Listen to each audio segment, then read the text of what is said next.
Hey, what's up, everyone out there? Thank you so much for tuning into another Addicted Fishing podcast. Once again, we have to apologize because it's been like 3 weeks since we've done one of these, maybe 4. We've been busy. Stuff's been going on. We apologize, guys. I'm asking Clint in the background, how long has it been? Like, 5, 6 weeks? Well, we apologize, Don't guys. Be a hater. Why do we start every podcast with an apology tour? We have to, because it's the number one requested thing in all of our comments, Instagram. People are constantly asking us for podcast episodes. And today we got a good one because we got Mr. Scott Call from Brad's Fishing in the building with us. Excited to be here. Yeah. Especially since it's been the first one in how long, Clint? Yeah, exactly. Clint knows on the dot because he's the one that uploads them.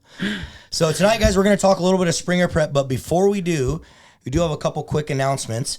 I wanted to let all you guys know, if you haven't seen yet, we are going to be in Erie, Pennsylvania at the Bayfront Convention Center on April 21st, premiering the Steelhead Alley movie. I'm so excited. This is going to be our first event that we've ever done not on the West Coast. This is the first time we've ever come out there and been able to hang out with all you addicts that live in the Great Lakes region. So get your tickets, addicted.fishing. You can buy your tickets to the movie. There's going to be tons of giveaways. It's going to be a good time. If you've seen any of our little promos online, you know our bashes are a lot of fun. Taking it cross country, boys. We're taking it cross country, awesome. finally. That's To Smalley Land. Yeah, we're going to do some smallmouth fishing too when we're out there. We probably won't film it though because you guys don't want to see that. And those people are in for new experience. If they've never experienced one of these, if they haven't come out here to do it. I know I met one person that did fly out here from Michigan one time just for the bash. This year, a guy flew from Ohio just to see the movie. There you go. Yeah. So he was like, and he commented when we just announced that we were doing it out there. He's like, I flew all the way to Portland to see this. There's no way I'm not coming to Pennsylvania. And he lives in Ohio. Good, we got him twice. Yeah. You guys are in for a treat. You're really going to enjoy this. The bashes are incredible. They're just hard to explain. Unless you're there and you see it yourself, you just can't explain it. It really is. Yeah. It really is. I had a lot of people come up to me and tell me that too this year at the Portland one. So come out there, guys. Erie, Pennsylvania at the Bayfront Convention Center. You can get tickets and information on our website, addicted.fishing. That's right. What else is happening? Well, we wrapped up all our tour here. We're still steelhead fishing. I mean, it's kind of a blur, but we got a lot of really cool things coming this summer. I saw you announce, like, we got the knife coming out, and we got some other little pet projects that I think are coming to fruition here over the next month or two. Do you like how I put coming out in 2034? Yeah, and you know what's funny? A couple people sent me that, and they're like, "Your social media guy or gal kind of screwed that up." I'm like, no, did that on purpose. That's what it feels like. No, that's probably the correct timeline. 10 years? Yeah, that sounds about right. We'll get it within 10 years, guaranteed. It's tougher than people know, I'll tell you that. Dude, Yeah, you think it's just, you just think it's just what you like, deal with. But yeah, it's just, but you want it to you've come been out working right. on something for like 2-3 years. I have. I mean, when did we get What? that? When did we get the original? What? Wait a minute, what? I mean, I was running about the ocean like 3-4 years ago. Oh. It's a work in process. But I heard it's coming. But as we've seen by others, it's got to be perfect before it comes out, right? Right. And that's one thing we love about That's- Brad's is they definitely test their products. You guys really, this really day and do. age, Yeah. This day and It'll age, be- you have to. The social media and stuff, you're going to get called to the curb if things aren't Well, right, not just that, you know? but it's how you run your brand, right? I mean, That too. You want to be the first to market or you want to be the best out? have something that works. Yeah. Exactly. That's the key. Fishermen are very discerning. So And we're going to find out tomorrow how well this damn thing works. you might. Maybe. You might. We are going to go do some blackmouth fishing tomorrow, guys. That's something you guys have also requested in our content for a long time. Yes. We went up there and tried to do it with Patrick Gaffney one time. Patrick, if you're listening, you only caught us like one 12-inch fish. So we're going back. We're going back this time.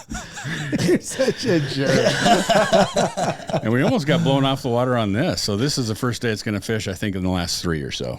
Oh, really? Yeah, it's been blowing. Yeah, I talked to our guide, Matt Messing Around Guide Service. He said, it'll fish. He said, earlier in the week, I thought I was going to call you and say it ain't happening. Really? But he said, yeah, it'll fish. So that's good. Hasn't been pressure in a couple days. And so, yeah, It's gonna be excited gnarly? to do it. I ain't going. Nope. Nope. I'm out. He gets seasick. Have fun, I'm out, Marlino. dude. I'm out. Okay, another exciting thing I wanted to tell you guys about. Actually, this podcast is brought to you by this company. This is one of our brand new partners. We're super excited to be working with them. A lot of you guys may have heard the name Smokehouse Products, but if you haven't heard that name, I guarantee you've heard of the Little Chief, Big Chief Smoker. And if you haven't, you're probably living under a rock on an island somewhere, because I think most fishermen in the Northwest have either had experience or had a little chief or a big chief smoker. Hasn't everybody had one? I mean, either has one now or has had one at one point. Anybody who's ever killed a salmon or steelhead in the Northwest and thought about smoking it knows what a big chief or chief smoker 100%. Well, so they've been around since 1968, which is really, really cool, right? I would believe it because I'm about that damn old. So about that old. I'd believe it. Right in Hood River, Oregon. And the cool thing about this, the little chief, big chief, and I hear it all the time and see it all the time online, is it's really hard to get, everyone's kind of migrated over to the pellet smokers, myself included. And I think Cam has smoked a lot of his fish on pellet smokers, but I've always kept a little chief and a big chief in my back pocket, because you cannot get the same taste and presentation out of fish that you can on a little chief or a big chief with a pellet smoker. A lot of times you can't get the temperature down as low as you need to on the pellet smokers, and with the little chief and the big chief you can. So highly recommend you check them out. And as you guys know, with partnerships, we get to hook you little addicts up out there. So discounts, exactly. So Addicted 20, if you guys head over to smokehouseproducts.com, use the code Addicted 20 and check out their website. Make sure you guys browse around, because they don't just have smokers. That's the one thing that I didn't really know until I started getting more familiar with the company and establishing the partnership, is they make all sorts of stuff: jerky guns, seasonings, pretty much anything you need to smoke products. So check them out. We're excited to be working with them. One of our new partners, Smokehouse Products. And that's all I have to say about that. Welcome aboard. Such an integral part of what we do. I mean, like I was giving a guy some of the frozen fish to smoke just a couple days ago, one of my neighbors, because he wanted to do a smoker batch. I mean, if you're a hunter or fisher in the Northwest, like, there's something you can be using from there. Oh, yeah. Sure. And I'll tell you, I have tried twice to smoke cheese on my Traeger. You can't do cheese on the Traeger. So if you want to do cheese or anything like that too, it's great in the little chief, big chief. And something that we have sitting here, which I just found out about like 2 days ago. I had no freaking clue they even made them. But they have a mini chief. And I was thinking, damn, that would be perfect to smoke cheese in. So anyway, guys, we're going to move on from Smokehouse, because we got some Springer prep to talk about. Yeah, we're already missing the boat. We are? Yeah. What are we missing? Yeah, we're missing the boat. There's fish dying. Is there? Yeah. I've been wondering, because I heard some rumors in the lower river. Yeah. I heard some rumors in the lower river that there were some springers getting caught. I will tell you, I drove almost to the coast today, and there is an insane amount of sea lions. I mean, it's disgusting. I mean, so it's funny. So I had a guy, Ben in my boat a couple days ago, Scott, and just a mutual buddy of ours. Shout out to Benny boy. He, we were steelhead fishing, and we were talking about like, 3 or 4 years ago on this exact date, we were fishing woodland for springers, and we went like 4 for 5. It's like March 18th. It's like, not this year. Not this year, but like, I think what's funny is kind of went and did a talk at a local fishing meeting here last week, and we were all kind of chatting around, and it's like, we would be fishing. I should have already had 10 or 12 days in just trying to get one myself. Now, granted, the steelhead season has been the best we've seen in 10 years, so I have no interest in doing it, but there should have still been like other fish caught, lots of other people getting fish caught. And what I think is what's happening, and what this other, I don't want to say his name, but what he thinks is happening too, is now that we have this just monstrosity population of seals and sea lions just sitting here, and yes, they're eating smell. Like, that's why they're here. I saw them up every trib too. Every trib that was on the Columbia River dumping in, they were just floated with sea lions. Yeah, you wonder where those steelhead might have gone to. Like, maybe not necessarily in your trib, but regardless, or where you were fishing. But like, the bottom line is like, okay, so how do salmon like survive like the gauntlet of bears and predation? Like, even when they're going out, it's you have population, you have numbers, lots of numbers, and right, the predators eat on whatever the baby smolts or the adults coming back. And they get full, and then some of them survive. Well, if you don't have a ton of adults coming in, they're dying. Mm-hmm. I'm convinced they're dying. People keep saying that, the spring run's just getting later and later and later. It's like, no, it's not. The same springers that were showing up at the end of February 10 years ago are showing up. They're just getting eaten. They're dying. They're just getting eaten. Yeah. Think about it. And then we see, as anglers in the Columbia River, we see like this big push of fish, but that's because now they have, the survivability in numbers, right? Yeah. Like, so some, they're still losing 200 a day, but there's 400 fish coming up, where when there's less than 200 a day, they're all dying. Like, I'm convinced of it. Like, so I haven't even strung up a trolling rod or done anything like that yet, just because we need those real. I'll tell you, when it was sunny the other day, though, really sunny of the weekend, I wanted to go out bad. Oh, like I said, there's been fish caught, and there was fish caught over this sunny period of weather because springers bite in the sun. Yep. So I don't think it's like, it's not a lost cause. Guys are out there. I've seen a couple guys throw pictures up. A lot of guys sending texts to their buddies and telling them to be quiet, but whatever. Bottom line is, like, there was so many dudes. When I was hitting the freeway today, there was boats everywhere. There's dudes fishing. Yeah, they're out there. So I mean, you're not just pissing in the wind if you're thinking you're not going to get one. But I do believe that we're not seeing a later run. We're seeing our early run get eaten. Yeah, I agree. The sea lions are the worst this year, I think, than from the people I've been talking to. Worst that they've seen for. Well, what's managing their population down? Well, nothing now, because we just got 1.5 million removed from the budget for sea lion removal, right? We just struck that out. I didn't see that. Yeah. I thought it was open season on them, but I mean, I don't. But no, yeah, but like right. So nothing and this changes. was just a nothing continuation. changes. So this wasn't even a new bill. Yeah. This was just continuation of sea lion removal that got struck out. And the to new me, budget to me, this is lined the out. same. To me, this is the same analogy with like North Coast, like Washington Steelhead. Like, if the managers of the state doesn't do anything, well, nothing's going to change. So, like, I don't know why we would think that these sea lion populations are going to go away or dwindle when, like, nothing's changed for like 15 years on them. Yeah. Nothing. They killed a few in Oregon City, and we got record runs of steelhead. Well, they changed that. What have they changed in the Lower Columbia? Not a thing. Yeah. Why do we think? I mean, so yeah, it's just going to get worse until the springers are gone. But that's me being Mr. Negative. But that has unfortunately been proven, time and time again.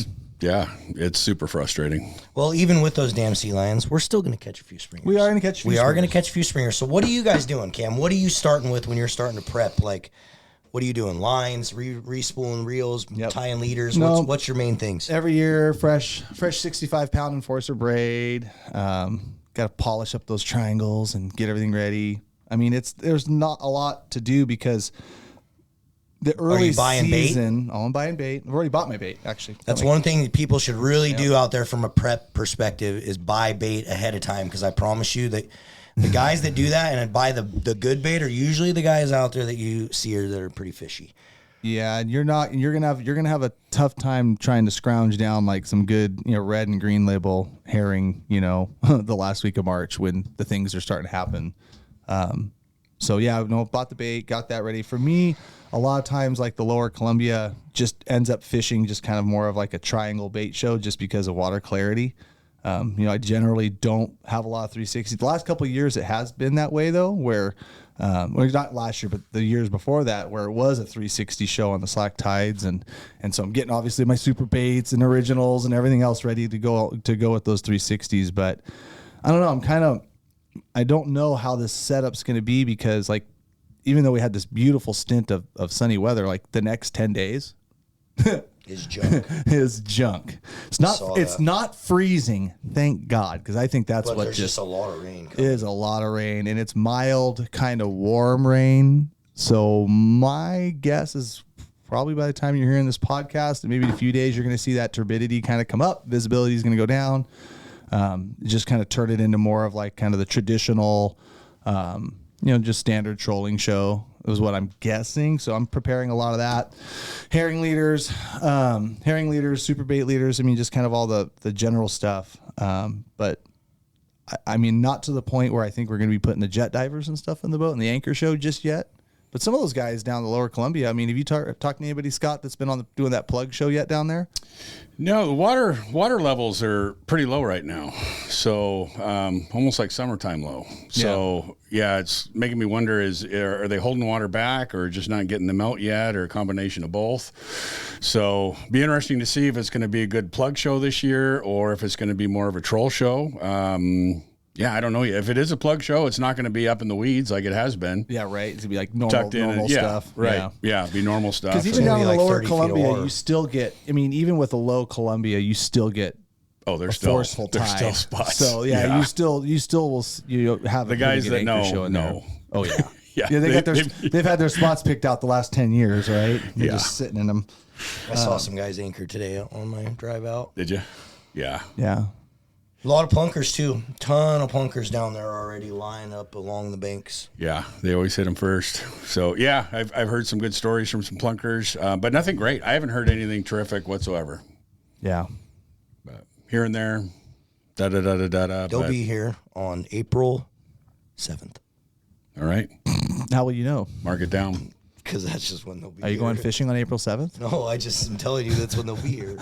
When does it close? Like the 5th? April 5th. Yeah, exactly. So they'll be here the 6th. They'll be here the 6th. They'll be here the 6th. Oh, we won't be. I'll be good. Just like July 5th is always the sunniest day of the year. Oh, yeah, of course. guaranteed. Of course. Yeah. Yep. No, but I mean, as far as like prep goes, like making sure you're getting your bait. If you're listening to this now and you're thinking, oh my gosh, I didn't realize Springer Chinook was coming in the Northwest. If you're one of those guys who are listening to that and you're shocked by it, go out, get yourself some bait, get your Procure brines, get your scents, just the stuff like that. That's going to be kind of hard to go or hard to get a hold of. Stock up on hooks. Yep. Stock up on hooks, making sure, because like I said, those 3/0, 4/0, 5/0, pick your brand, whatever size There's you an want. addicted They're salmon gonna be hook gone. coming at some point. I don't know when, but it's supposed to be here. It's supposed to be here. You'll be able to get it at Walmart first. What was that movement you just made, Clint? What was that? Sorry. Oh, okay. Yeah. No, so we do have an addicted salmon hook. I mean, you guys, just as much testing and development that went into the bead hook in a convenient 3, 4, 5, 2/0 size. 6/0? I don't think we did 6/0. It's 1/0 to 5/0. 1/0 to 5/0. Yeah, that's what I thought. So like, yeah, 1/0, 5/0 size. Trust me, I'm just going to brag a little bit, but I got some, so it'll be great. I'll let you know how they work. We all tested them. Nick used them. Cameron used them. Big Dave. Everyone used them for a couple of years. They're good, but like Really those should be them. out. But having the right size, like I said, don't go out Thursday, afternoon thinking I'm going to go fishing this weekend. It's the weather's going to change. It's going to be bright and sunny because you're going to have a hard time. So, since COVID kind of taught everybody to really kind of prep and prepare, with supplies and if you want to spend some time in the outdoors and be adequately equipped, you better think ahead. Yeah, Big not time. wait till the last minute. Be prepared. I'll be out there March 29th. Especially with super baits. Oh gosh. Be prepared. You better be prepared. You better Scott, get be it. prepared for the emails. Where are the super baits? Yeah, we've gotten a couple of big shipments so far this year, and they've all gone out real quick and, flying off the shelves just as fast. Nice. It is, but it's a good problem to have. I'd rather have more out there, obviously. Yeah. But, yeah, It'll happen. yeah. What's going to be the hot ticket for springers, you think, for super baits this year? Color Great wise? question. So every year it's the question of, is it going to be a skinny year or is it going to be a plug cut year? Because, I know the cult following is for skinnies, but there are years where the plug cut outfishes. I like the mini size for springers, my personal. The mini's probably the most consistent, size-wise for, if I was going to go anywhere and choose one, that's probably the most consistent. I It's always have one out. Yeah. I'm typically like Cam. I like to fish a lot of bait, but I always have one like mini or regular cut plug with tuna in my lineup when I'm fishing. Favorite springer color, Scott? Twisted Sister. Marlin? Tasty. Seahawk. Pink Can't go wrong magic. with Seahawk. Pink Magic. Pink magic. Really? Pink magic. Right on. I like pink magic. Right on. Yeah. Okay, guys, Anyways. we're gonna keep the podcast. We gotta head over to the live feed now. If you guys We're didn't gonna know, leave it at that. every single Wednesday at 6:30 p.m. we do live feeds on Facebook and YouTube. So if you don't tune into those, make sure you guys tune in on Wednesdays and we talk fishing. We're gonna go over there and talk a lot more in depth on the Springer depth, or Springer prep, not depth. Maybe depth. Probably some Depth is part of the prep. We're gonna get real. tired. We're gonna get Been a in long depth day. on springer prep. Ooh. Ryan. I'm done. Come All join right, us. everyone. Thanks so much for listening. We appreciate you, and we'll see you on the river.